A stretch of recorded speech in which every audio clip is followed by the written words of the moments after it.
Hello everyone again, and let's see how it's going to go today. I'm going to share my screen. I'm going to share my screen. You do not need any software today. You do not need any art today. What I'm going to go through today is some of the very basics of statistics. And I believe that all of you have gone through this at one point, but I have noticed that usually when statistics is taught, it is taught in very mathematical way. Many people know very much about matrix calculations and stuff like this, but the interpretation sometimes lacks. And I give this very same lecture at master's levels to economists who have studied a lot of econometrics, who have studied a lot of statistics already, but still I see when they come to defend their thesis that some of the basics, some of this interpretation or intuition of this basics is missing. So you are very welcome to come in at any moment when you want to discuss something, when you think that I'm going too quickly or something like this, then just step in and ask some questions. I believe you can share my screen. You can see my screen. You can see this uncertainty, yes?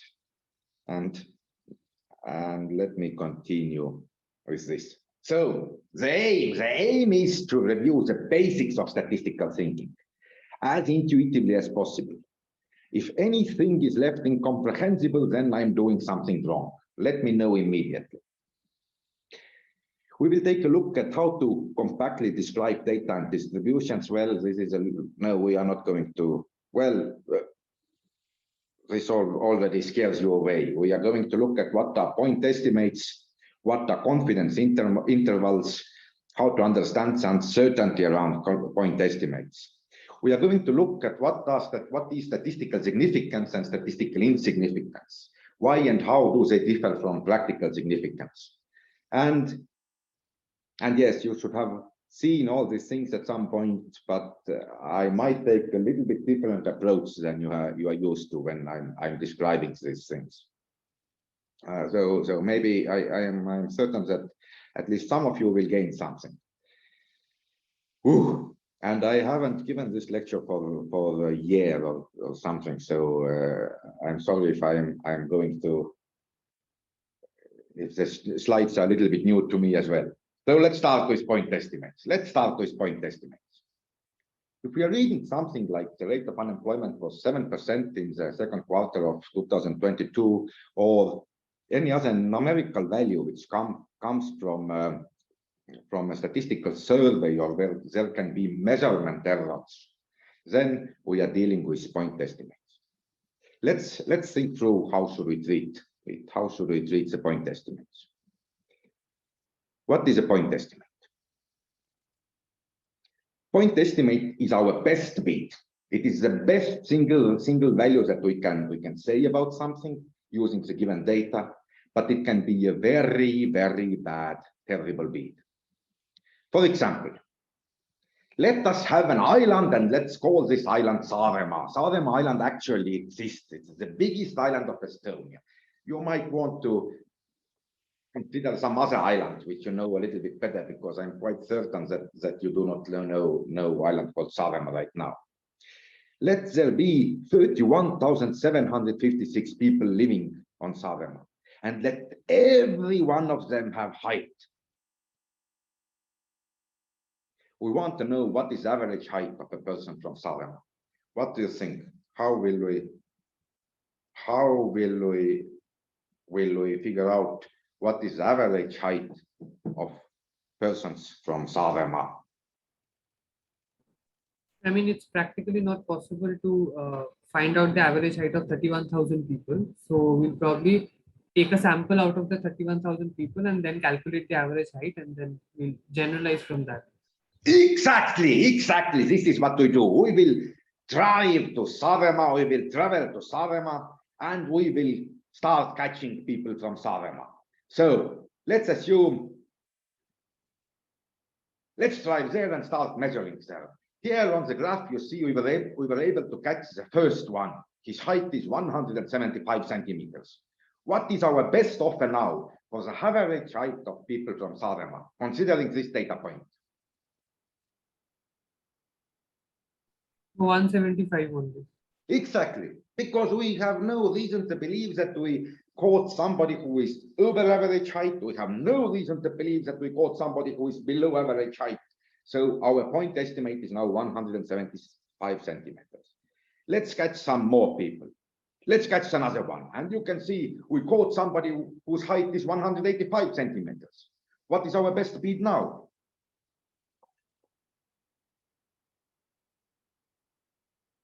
$180. Yes, 180 is probably the average of these two. And we will catch a third one, and you can see there might be some measurement error here, because the third one really is, she was not happy about being measured, and you can see it on the graph. And she's 165 centimeters. What is our best bet now? It is the average of them. It is 175 centimeters, yes.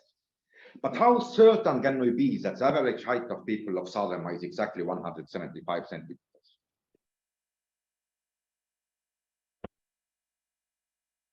We probably would not put our money on it, would we? Now, it is our best bet. It is our best bet considering available data. But we are not certain at this at all. We would not bet our money on it. And this is what you should always have in mind when we are talking about point estimates. Point estimates can be very, very bad estimates. They might be the best we have, but they can be very bad estimates. Now, let's measure 27 more people from Saaremaa, and we get 174.2 as an average of 30 people.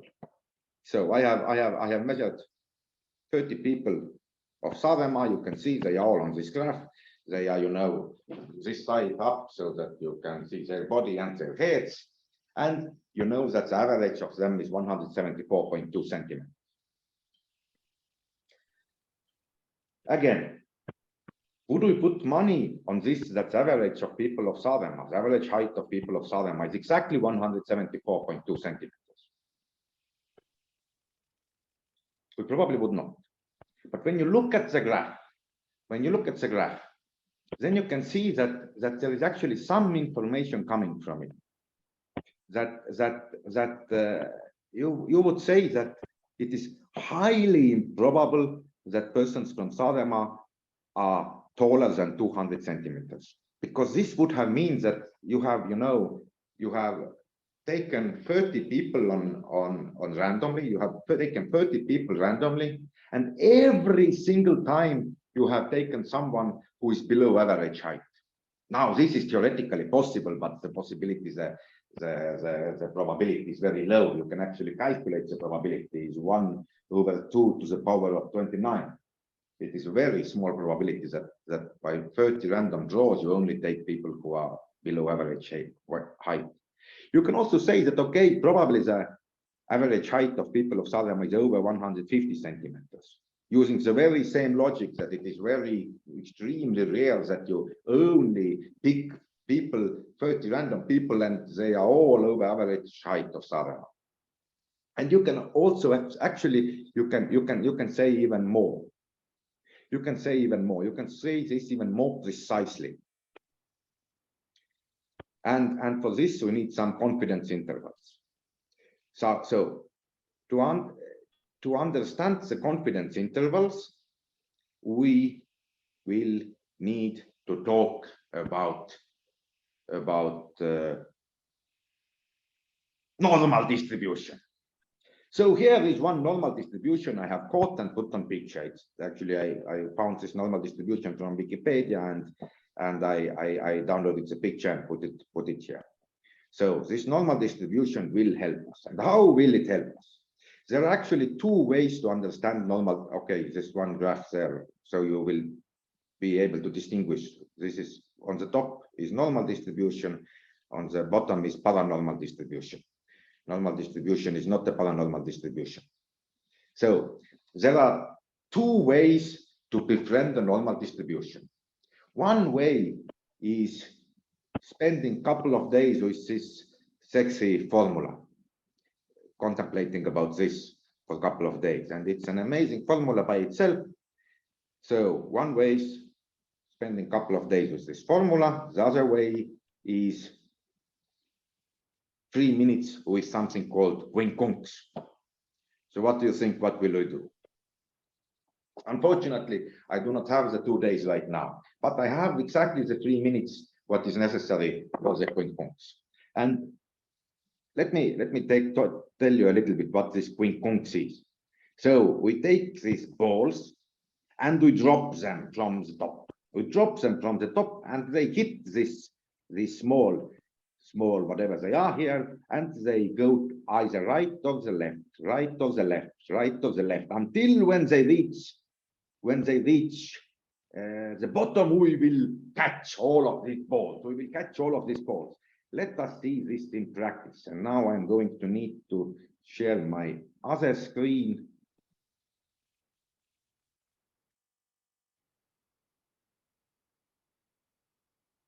Now, let me make the size of quincunx bigger. Let me make the speed of quincunx bigger, and let me restart it. And you see the balls are dropping, and we are catching them from in the bottom. We are catching them all. And let's see what will the picture look like in some minutes. This is the easiest way to understand what is normal distribution, and you will never be afraid of normal distribution again. Now we might need to wait for 2 days actually, because this is all a statistical process. Everything is happening here is at random. But believe me, the more we wait, the more it is going to look like a normal distribution. And why is it this? Because this is how normal distribution is generated. This is a process what generates normal distribution. When there is some kind of average, and there are a lot of differences kind of nudges that nudge the ball either a little bit to the left or a little bit to the right, a little bit to the left or a little bit to the right. Then the process, what will emerge from this kind of process is a normal distribution. So there have to be a lot of small nudges to the right or to the left.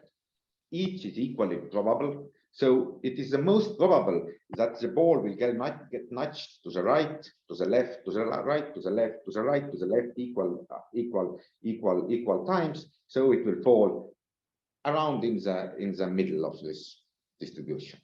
But then again, it can get only to the right, to the right, to the right, to the right, to the right, to the right, to the right, to the right. The probability is small, but it is there.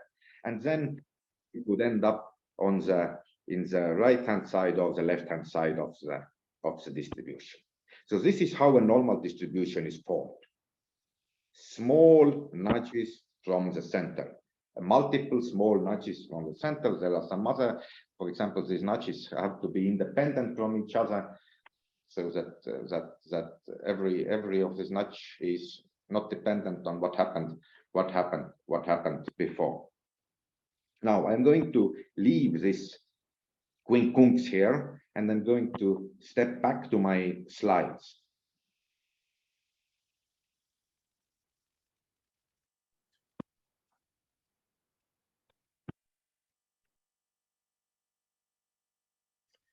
Okay, there is disturbance in voice. Can you hear me well? No? Yes, we can hear you. Okay, good. Now, so what did we just saw? What did we just see? If we have a lots of small, random, independent influences bouncing us away from or back to the middle, we will end up with normal distribution.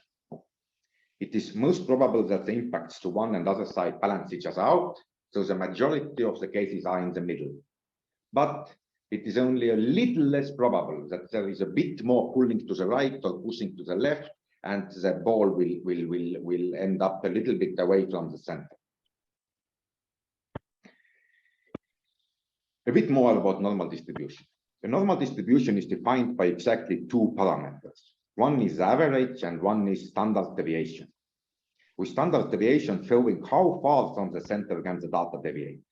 So we know that we always know, if we know that we have a normal distribution, then 66.2% of the cases are not further away from the average than one standard deviation. 95% of the cases, a little bit more than 95% of the cases, are no further away than 2 standard deviations from the average. And then there is 5% more, a little less than 5% more, which are further away than 2 standard deviations from the center, from the middle point. So for example, the height of adults is approximately distributed by normal distribution. In Estonia, the mean should be around 1.75 meters and standard deviation around 10 centimeters. Now, I'm sorry, I have not considered that many of you do not use the metric system and might find it a little bit confusing, but I have this in metric systems. I didn't even think about this before. I should have used maybe something else. So knowing that the average height is 175 centimeters in Estonia and standard deviation is 10 centimeters, knowing only these 2 numbers, we can immediately say that 68% of people are between 165 to 185 centimeters. So this is the average minus 1 standard deviation plus 1 standard deviation. And 95% of the people are between 155 to 195 centimeters. And 5% are then even shorter or taller than this 155 and 195.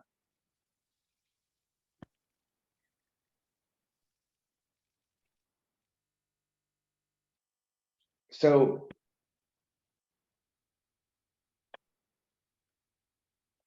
now I make a little bit jump here. So the normal distribution is also something that we see a lot when we are considering statistical parameters and their uncertainty around the parameters. So we can estimate our uncertainty around the point estimate. We can estimate the probability of the real value being inside some range. We can estimate where would this real value be with circa 95% confidence, or find 95% confidence interval.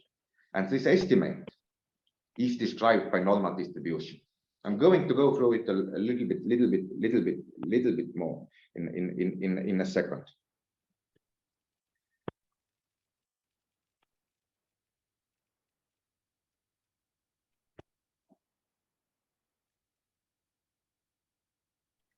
No. Okay, so standard deviation and standard error. There are 2 concepts which are intrinsically linked, but which are not the same concepts. Standard deviation shows us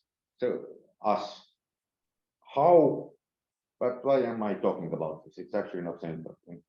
So standard deviation shows how some kind of population, like every people on Saaremaa, how they are distributed. Standard error shows us about uncertainty. So if we are waiting for someone from Saaremaa, only knowing that the average height of people from Saaremaa is 175 and standard deviation is 10 centimeters, then how tall is the person arriving?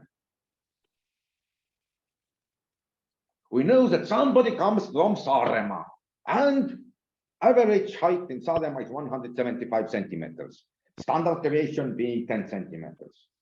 How tall is the person who will arrive to visit us?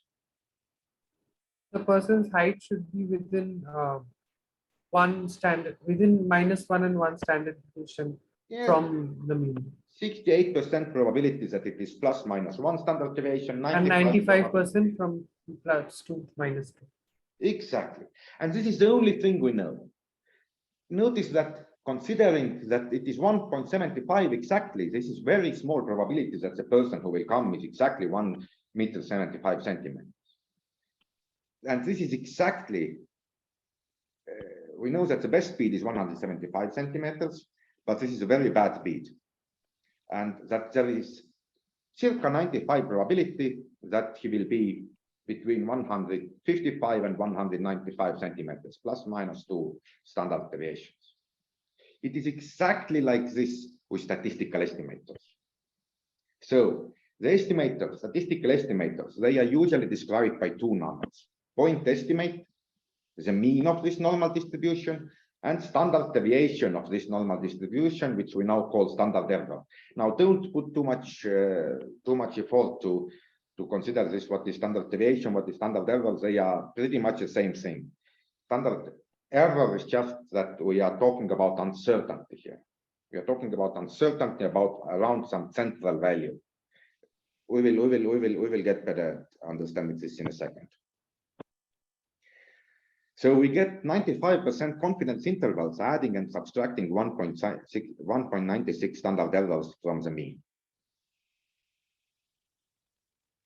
Now let me go over this slide. And here, this graph is described by point estimate 172 centimeters, standard error 1.3 centimeters. This means that we can say, after these measurements that I showed you before, after these measurements, we can say that the average height of people from Saaremaa is probably somewhere between 169 to 175 centimeters.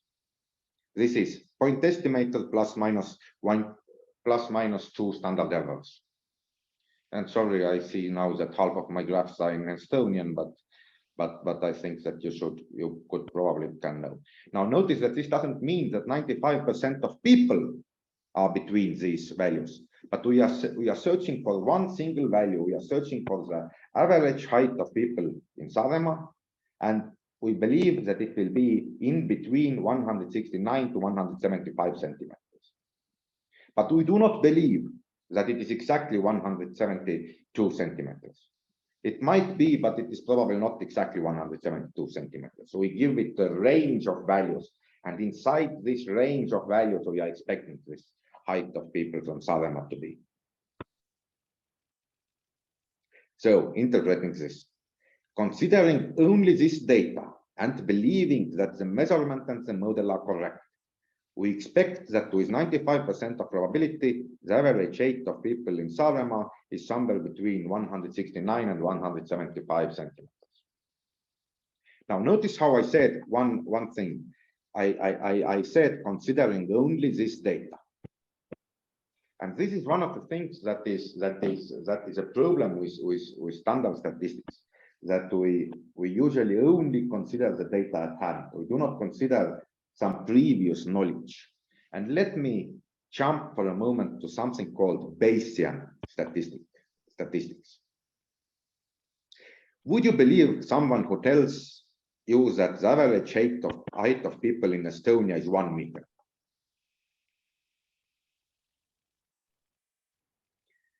Shows us his data, has measured 50 person, tells us that he really selected them randomly. I would not believe it, because I have seen enough people here in Estonia. Now, you have not seen Estonians very much, but still.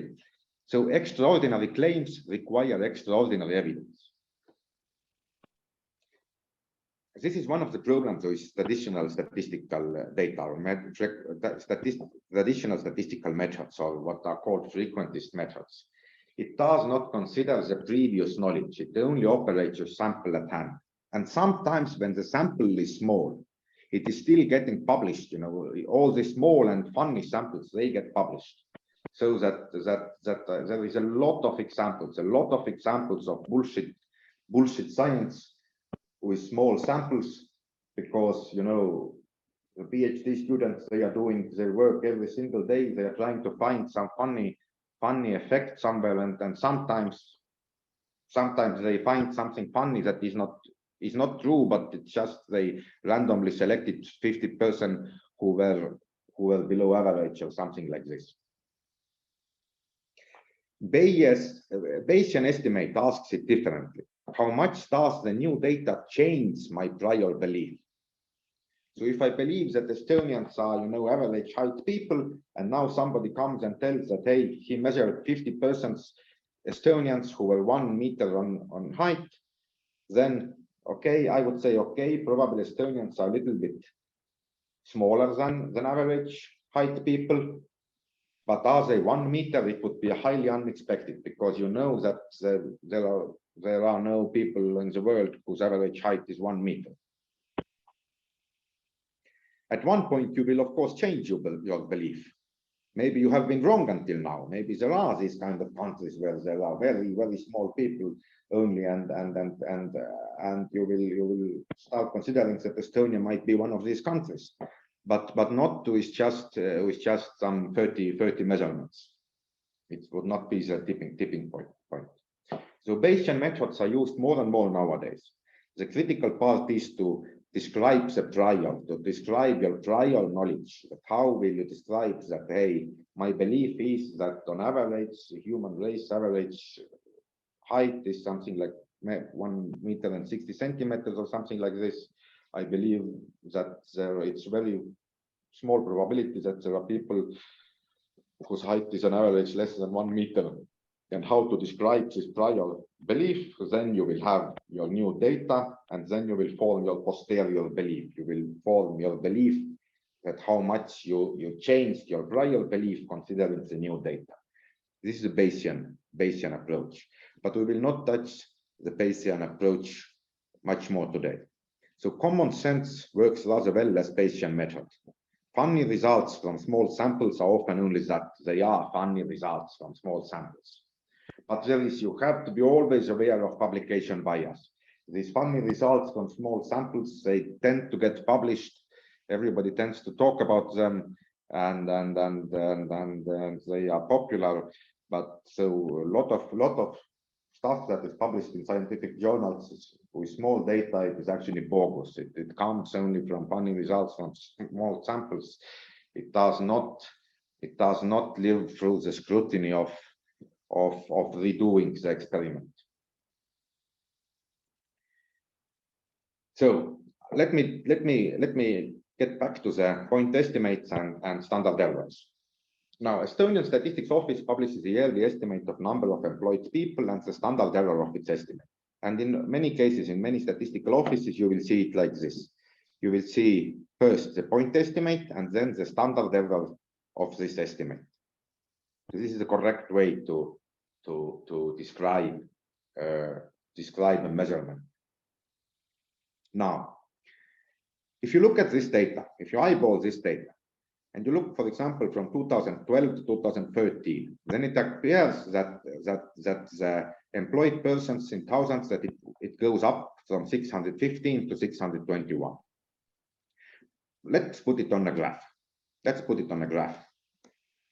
Now, it appears from 2012 to 2013 that it is rising, the number. But if we now add the measurement uncertainty, then actually what we know from this data is that in 2000, the number of employed persons were somewhere between 602 and 627,000. And next year it was somewhere between 608 and 634,000. So we are not very certain that it raised. Maybe it raised, but maybe it went down. These measurements are absolutely coherent with the number actually going down and the measurement error being the problem. So what we did, I have been working for 10 years as applied econometrician, applied economist. So I have to communicate. I have had to communicate my results a lot to lay people whose statistical knowledge might not be so big. So first, we started to add these confidence intervals around the point estimates. Then we saw that when people saw this point estimates here, they were still talking about point estimates only. So what we did, we removed the point estimates completely and only showed the confidence intervals. This was the only way to put people understand that, this is the measurement error. This is the only knowledge that we have here. We do not know we do not know where exactly the point is. And in one cases of 20, the point is even outside of this confidence intervals. So this is how we started to publish our results. So the number of employees rose. Let me go through this. Let me go through this. So for me, this was almost everything that is needed for basic statistical literacy. Everything else is already, applying this knowledge. You never take statistical estimates as point estimates, but as probability ranges, range inside which the value you are looking for might be. This does not mean that statistical estimates are useless. If the range is small enough, they can tell you quite a lot, but never concentrate on the point estimate. Always concentrate on confidence intervals or probability intervals once when you're doing Bayesian stats. Always concentrate on this. At the same time, do not take this 95% confidence intervals too serious. So it usually is built on some models, some measurement devices, everything like this, which can be imprecise. And I'm going to show you a couple of examples. So in social spheres, the world and context are continuously changing. If you are interested a bit more in this, I have a couple of links in the handout, how to interpret confidence intervals and how to think about this uncertainty in general. So I would just say that consider this as a rough estimate of your uncertainty, these confidence intervals. In the hindsight, we know that most of our confidence intervals have been wrong. For example, let's look at some cases from physics. So examples from physics. This is year of estimate, and the point here shows what was estimated to be the speed of light. And then there is this standard error here showing the 68%, 68% confidence intervals. 64% confidence intervals, if I'm correct now. So you see, in 1927, or was it 28, there was first measurement of speed of light. The measured point estimate was here, but they also they add their confidence intervals or their uncertainty measure, and they said that the right value is probably inside this line. And it was inside this line. But let's fast forward a couple of years, there was another estimate, and they said that, hey, with 2/3 of probabilities, the right estimate, the right thing is probably inside these lines. No, it was not. A little later, it was also again measured. Again, they said that it is probably inside this confidence estimate. It was not again. Again, it was not. Again, it was not. And only in starting from 1970s, we have been correct in measuring the speed of light. I have not taken this just out of context, something that is very wrong. I can show you other things. Here is where we measured electron charge. And with which here it was measured the electron charge. And you see how wrong we were, not only by the point estimate, but our uncertainty measure was also wrong. We were wrong about how wrong we were. And only in the 1970s, we got it right. Or the electron mass of electron. Again, we were wrong. And even in our uncertainty, we were pretty confident that, hey, this has to be the right electron mass. It was not. It was quite different from our uncertainty. So people who are doing physics, they are not much stupider than people who are doing other sciences. So believe me, in other sciences, the problems are the same. Our confidence intervals are usually wrong. Ooh. Let's go to the next topic now. I will get back to we will continue this confidence intervals. We will think about confidence intervals a little bit more. So let's talk about statistical significance. Now, we are usually comparing some group with another group. So we are not so concerned that how tall is an average Estonian, but if average Estonian is taller or shorter than average Latvian. Latvia is a neighboring country of Estonia, so of course we are taller than them. or if unemployment in 2014 was higher than unemployment in 2013. So we are concerning that if something is different from zero, if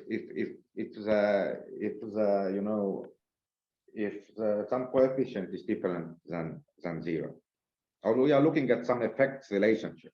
Is there an age-earning relationship? For example, if you have this, if you are getting older, if two older people earn more than younger people, for example. So we are looking if some parameter is different from zero. Usually, when we do statistical analysis. Now, let's think about this. And we are looking at how certain we can be that the relationship exists at all. If it is different than zero, and if we are looking at how much different it is from zero, and how certain can we be that it is different from zero at all. Now, pay attention for a second. We will, whenever you are going through statistical analysis, or whenever you are going through some scientific articles, it's almost certain that you will see a sentence in an article saying that the relationship is significant, or that there is no significant relationship between two variables. This is the most used sentence in any scientific literature, but also in outside of scientific literature.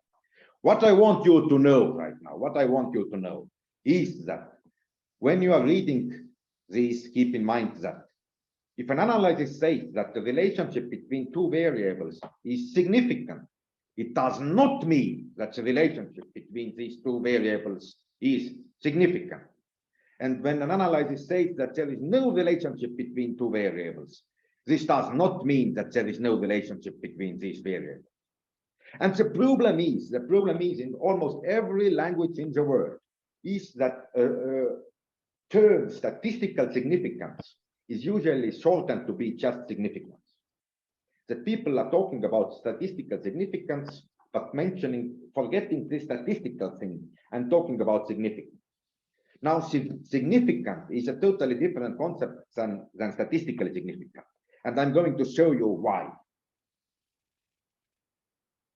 Statistical significance means that considering this data at hand, considering this data that we have in some kind of analysis, it is probable that there is a relationship of some extent, that there is some kind of difference in the data. For example, okay, so zero is out of the confidence bands. So for example, that Estonians are 0.1 centimeters up to 3 centimeters taller than Latvians. Zero is out of the, and now I would really like to draw you something, but let it be. So zero is out of the confidence bands. If you consider that this is zero, and then you draw a line where is Estonian's height compared to Latvian height, then it does not cross zero. You are certain, 95% certain, for example, that Estonians are definitely taller than Latvians.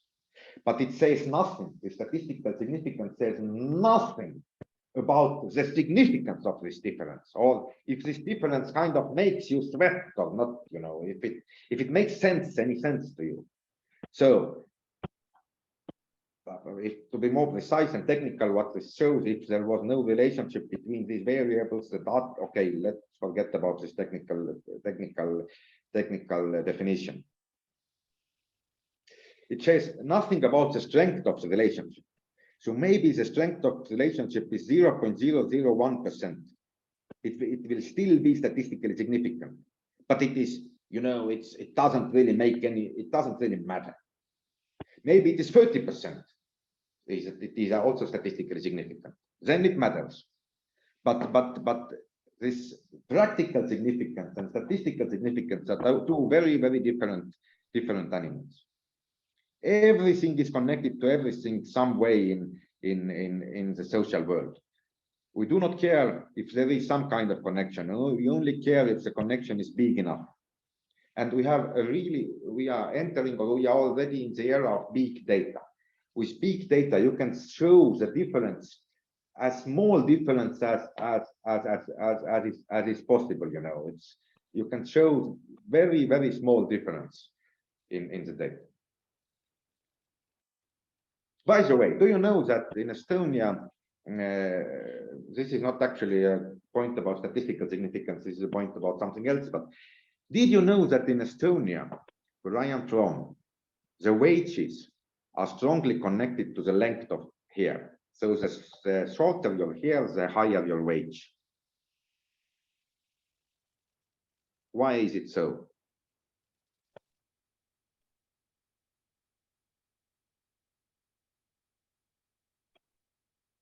Can anybody say why is it so in Estonia? And I can say this is statistically significant and strong relationship that the shorter your hair, the higher is your wage in Estonia.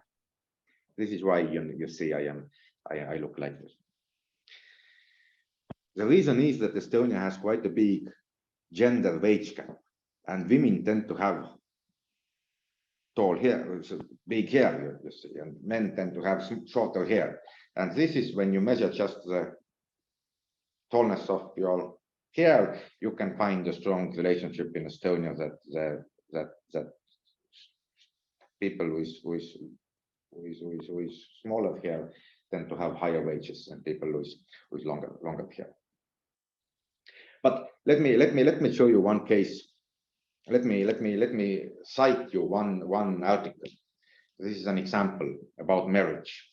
So there was one article that made its round some 5-6 years ago. I don't remember when it was exactly, but well, maybe even more, which said something like this: demographic differences were identified between respondents who met their spouse through online versus traditional offline venues. Blah blah blah blah blah blah. But the findings for marital breakup and marital satisfaction remained significant after statistically controlling for these differences. This data suggests that the internet may be altering the dynamics and outcomes of marriage itself.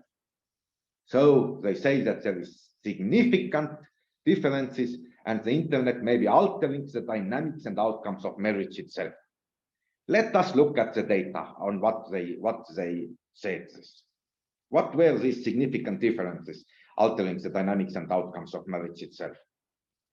During the 5 years the study took, 94% marriages stayed together. 94% marriages started online, continued. What did I do? But only 92% which started offline. So today you can go back to your, you have to think clearly, how did you met your spouse, your significant other? If you met offline, then go back to him or her and say that sorry. It's significantly more probable that we would stay together if we had met online, and it's better to find somebody online, not offline. Or will you do it? Does it really matter if it is 94% or 92%? No, it does not matter. At least for me, it doesn't matter. I would not break up my relationship because of this, because it is not significant in any real sense. It is statistically significant difference. Yes, because statistically you can differentiate these two levels. You can statistically find that there definitely is a difference, but what do you want to say now? But it is not different. It's not significant in any real world sense. Oh.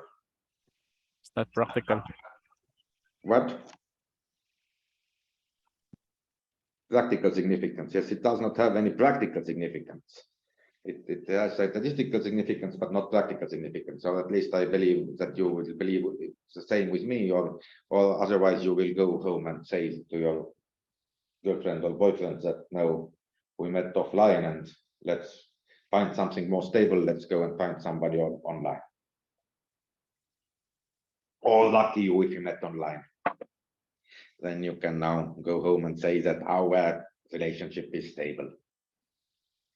More stable than if you would have met offline. Then another thing that I don't like at all. I feel that I'm running a bit and that I cannot show you these things on the, okay, whatever, that I cannot draw you some things, but so one thing I do not like at all is this kind of language, and it is still available in much of scientific literature. There is language like this, sentence like, let's say 1 year of education rises the wages for 80%, statistically significant at 95% level. So let's think a little bit about what this sentence says. It gives you point estimate, which is 8%. But this is point estimate. I don't care about the point estimate. What I care about is the confidence interval. I care if this is between 1 or 16%, or if it is between 4.5 and 5.5%. I care about the confidence intervals. I do not care about the point estimate. And then it says that it is statistically significant at 95% level. So automatically you will think that, okay, there is 95% certainty that it is 8%. No. There is 95% certainty that it is different from 0. Not that it is 8%. 95% certainty that it is different from 0, and the point estimate is 8%.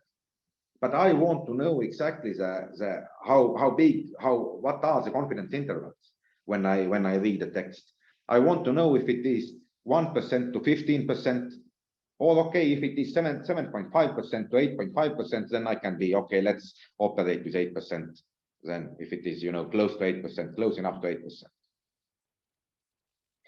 And this is something that you would see a lot in scientific literature, and it doesn't go away. This way of reporting data should die a painful death and as quickly as possible.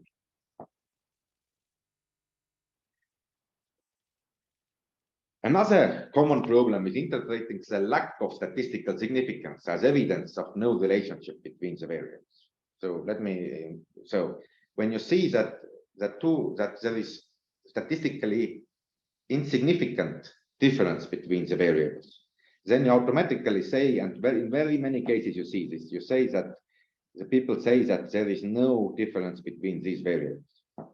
Now, in social sciences at least, this does not. You always have to see what kind of difference is allowed by uncertainty. Maybe your data shows the uncertainty, the confidence intervals are -1% to +50%. Now, if it is from -1% to +50%, then you have statistically insignificant result because 0 is inside it. So it goes from -1, then 0, then +50.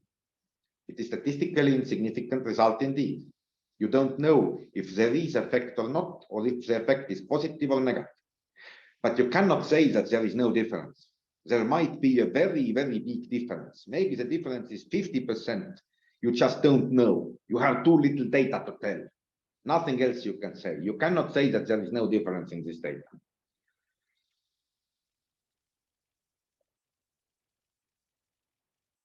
Okay, this much about statistical significance and statistical insignificance. Yes, if you have a question or comment, then just fire it on up.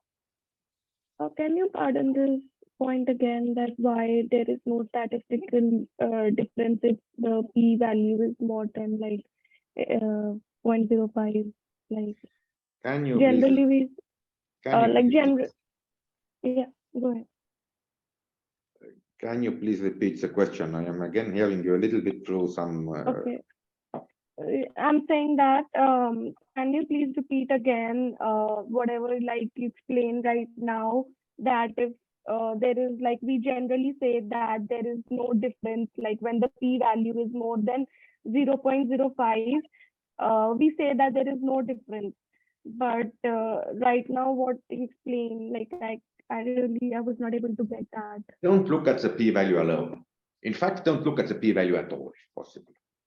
Only look at the confidence intervals. And I'm not alone saying this right now. This is not something that I have come up with or something. This is what is the most current statistical thinking. And I know that it goes a little bit against to what what many statistics professors are still teaching.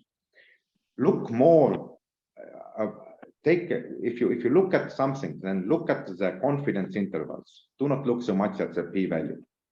And now when you see that confidence intervals go from, let's say, -1% to +50%, then you know that the true value, the true difference, the value of the parameter, it can be -1, it can be 0, it can also be +45, you just don't know. You can't say that there is no difference. You can say that you were not able to find a statistically significant difference, but you cannot say that there is no difference because you just don't know. If the confidence intervals are around 0, if they are, -1% to +1%, they are close enough around 0, then you can say, hey, there is no real difference around here. Now, I know that we are coming from different fields. Sven, for example, you are more into the natural sciences, and I am more into the social sciences.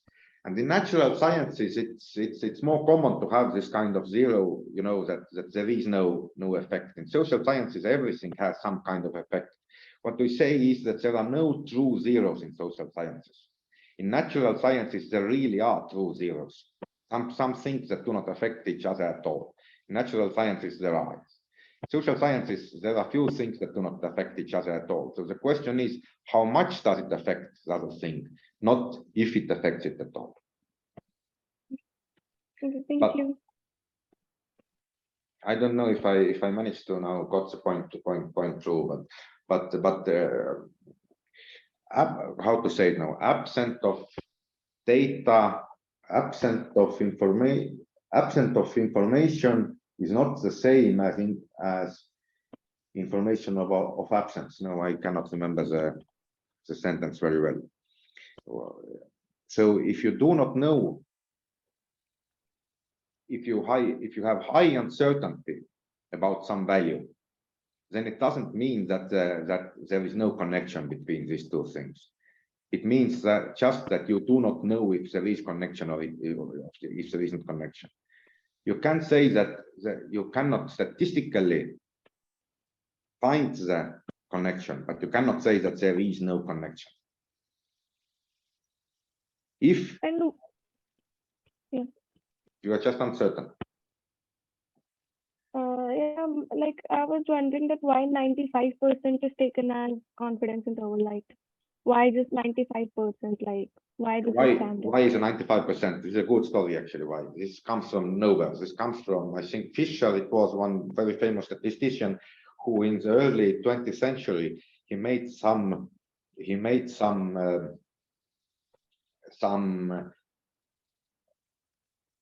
I think you were also studying agriculture related stuff. Yes. So actually it comes from agricultural research.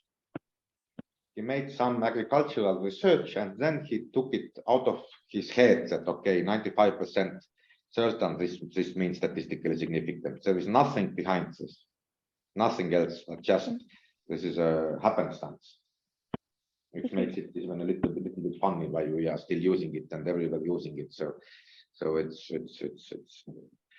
something that just happened in the history of science. Now, does anybody else have any comments or want to fight with me about these things? So there are some chats, like people have asked questions in the chat. what? Like some questions in the chat. Chat. Okay, let me, because I cannot see the chat right now. Let me open the. Let me try to open the chat.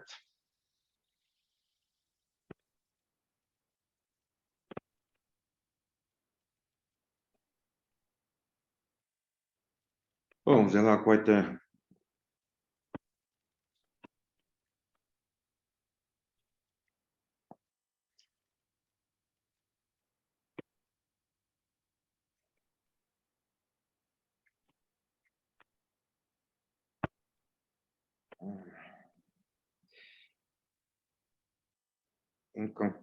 If 0 lies on the confidence interval, do we say like inconclusive result? Inconclusive result is also, it's a little bit maybe too.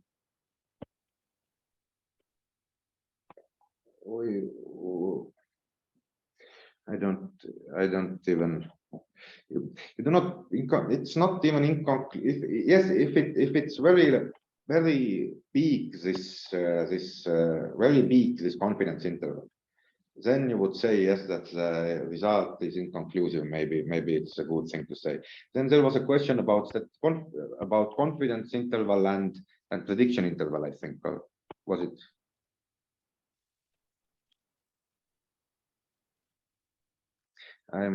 For some reason this probability interval and confidence interval. Okay.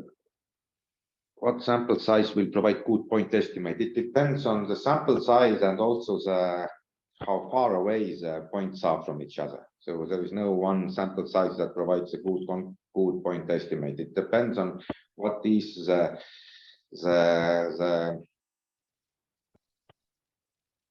standard deviation of the data, you know, how far these points are from each other. If they are all next to each other, then a small sample size will already give you a good point estimate. If the points are very far from each other, then you will need a very big sample size to get a good point estimate. But don't look anything that has less than 30 that sample size is less than 30 or something like this.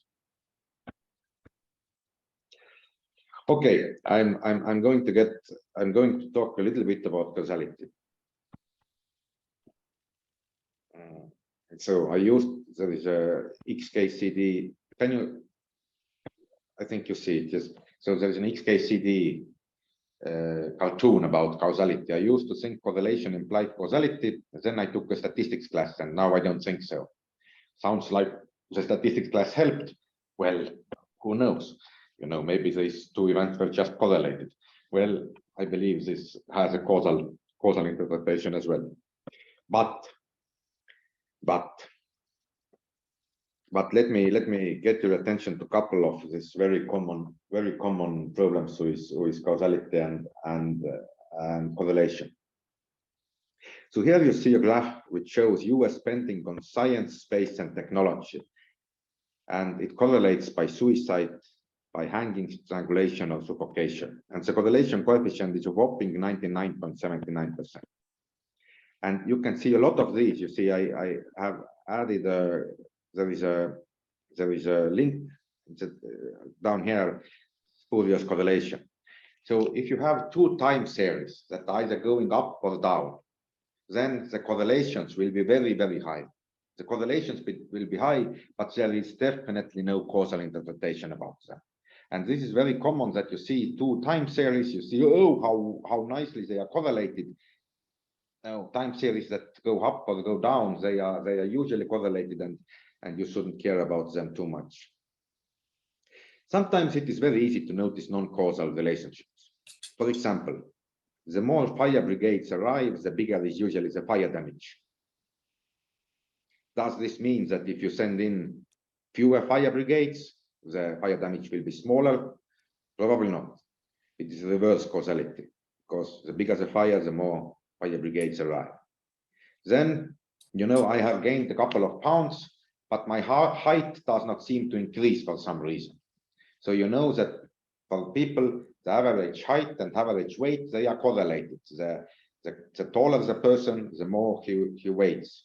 But you can try it at home. I have tried it many times now. I have gained a lot of weight, but I am not gaining any height.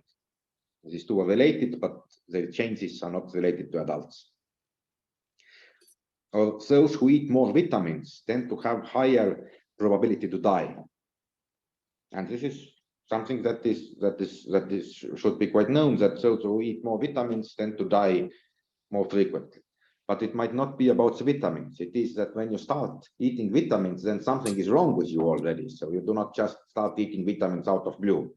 People who are a little bit sick or so on, they start to eat vitamins. or ones that I love the most is that sleeping with your shoes on is correlated with some headache in the morning, bad headache in the morning, but would taking the shoes off help?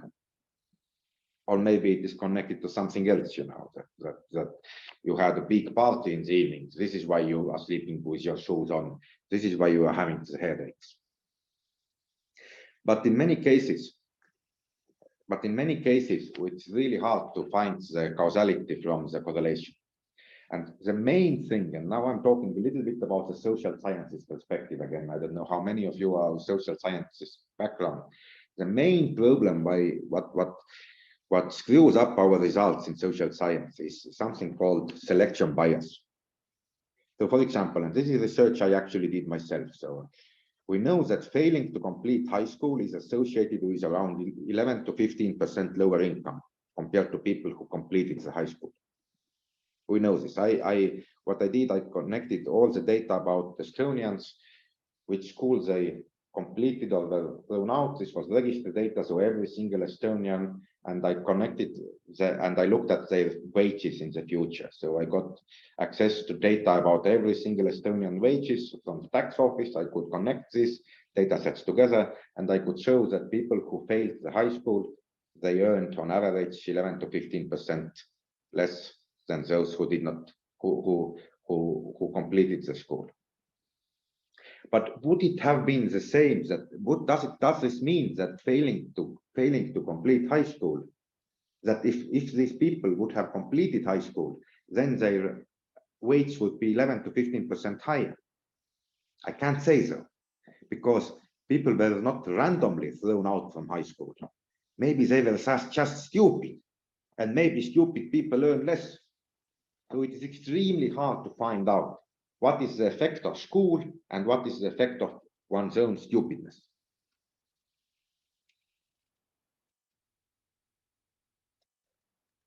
So this is the main problem. This is called selection bias. This is the main problem in social sciences. If you, for example, there's a good point that, okay, people who finish Harvard, they earn a lot. They are on top 5% earners of the world. But then again, Harvard only takes in top 5% of people, or top 1% or 1.001% or whatever. So what is the effect of Harvard itself? Extremely hard to find out.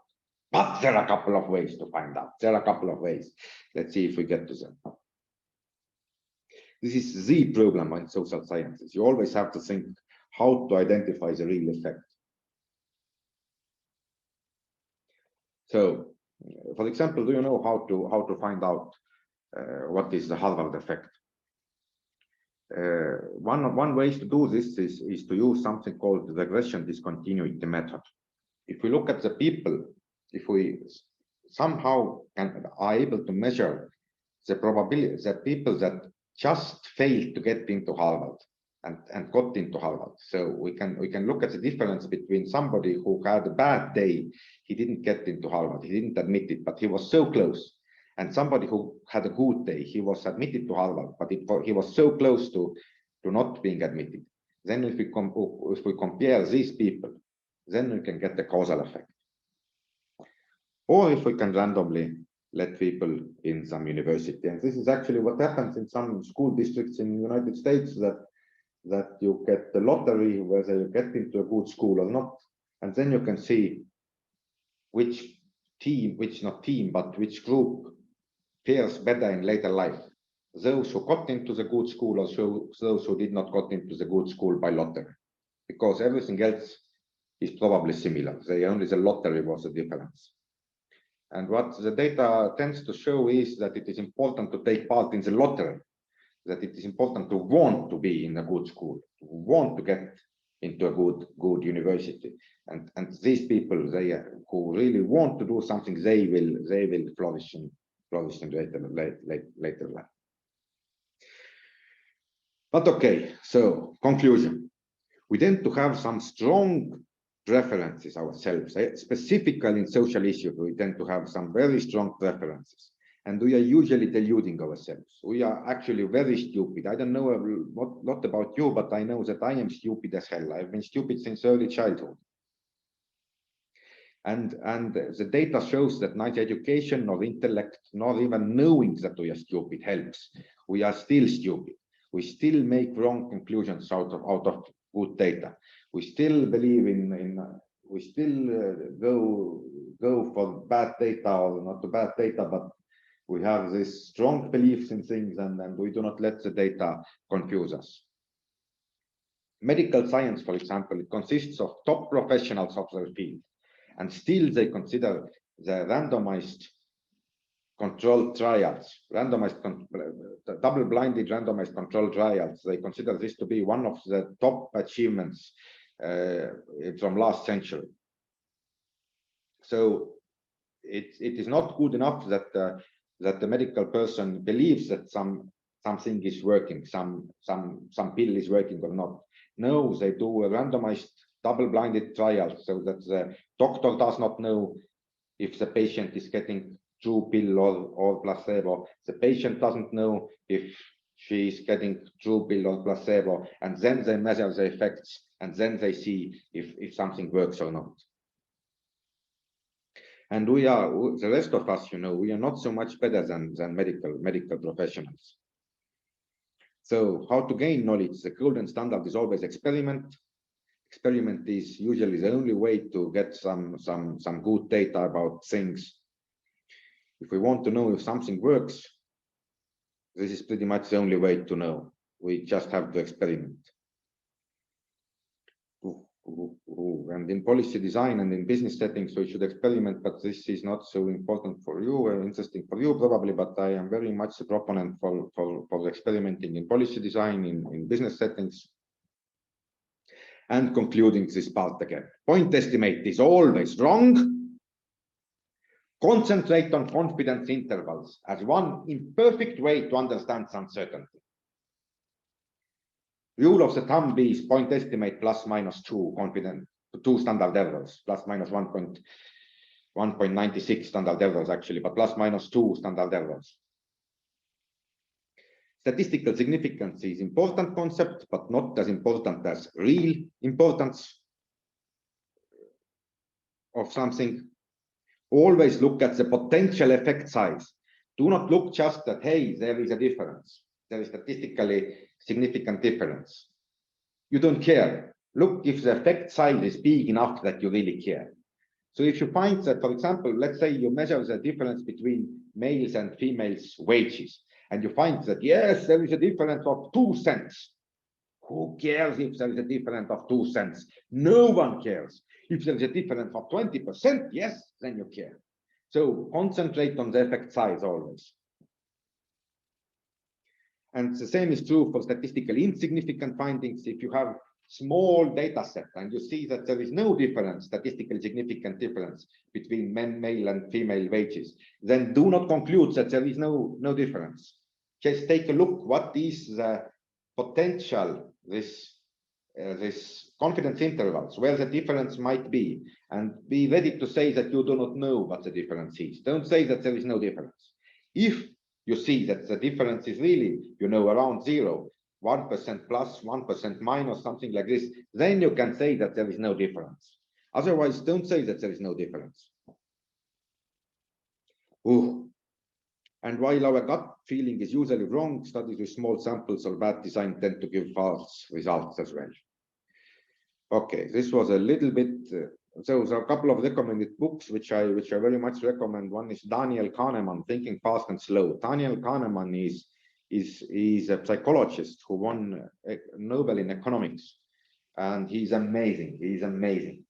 The other books, Nassim Taleb, Dan Ariely, Leonard Mlodinov, they are pretty much based on this Kahneman's book. The Kahneman's book is a little bit fat, and it might be a little bit harder to read than the other books that I'm recommending here. But it is the basis, the mother of all those other books. So this was my brief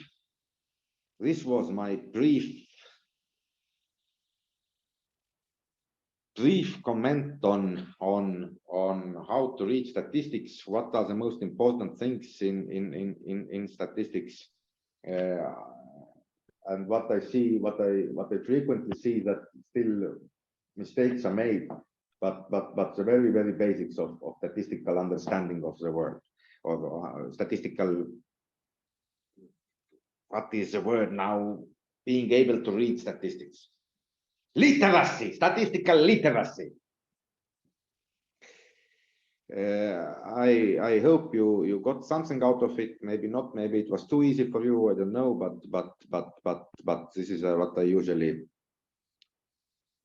give. So there is a question: how many is a good sample size? It very much depends on your.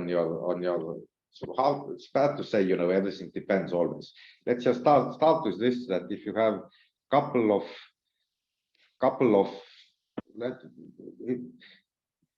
if you're just measuring one quantity, then starting from 30, 50, something like this. Below 30, it will be a little bit, the statistical tests do not work so well if you have below 30.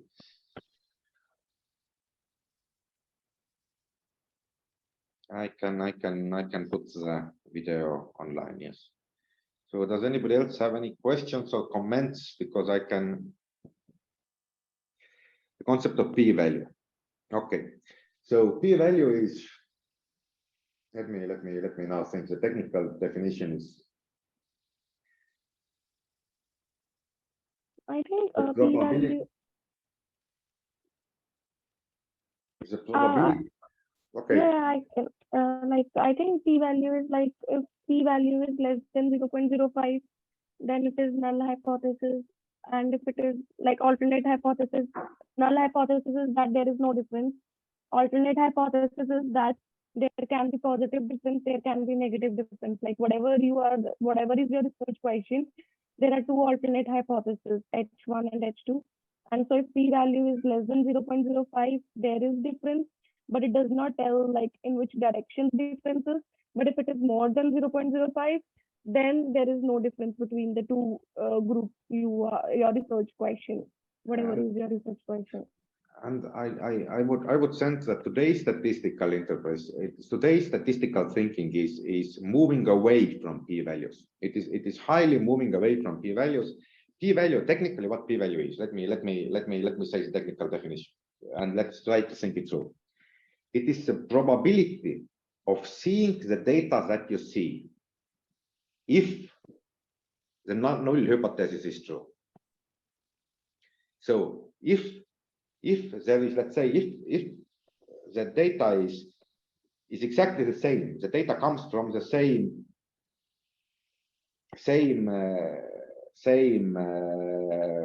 population, and you have two groups, then seeing this big difference in the data has some probability, and the p-value, the smaller the p-value is, the smaller the probability that you would see this big difference in the data if the null hypothesis is true. But I know that this technical definition does not help you very much. You need to think it through a bit, but again, do not concentrate on p-value too much. Concentrate on the confidence intervals.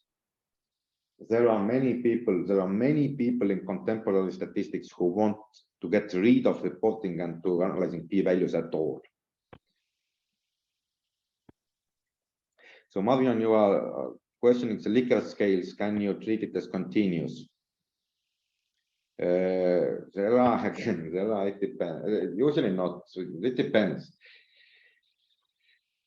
Some people say that if the Likert scale is 7, the Likert scale is usually five items. Yes, that it's not a good thing to consider it as a continuous. If it has 7 or 10, then many people then already treat it as continuous. But it depends very much on the field you are, whether it is considered appropriate or not. Maybe in some fields it is, in some fields it is not.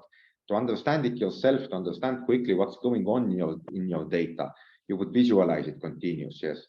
But then to make scientific arguments, then you probably need to say that it is not continuous, but it is you know what, ordinal scale, ordered ordinal scale.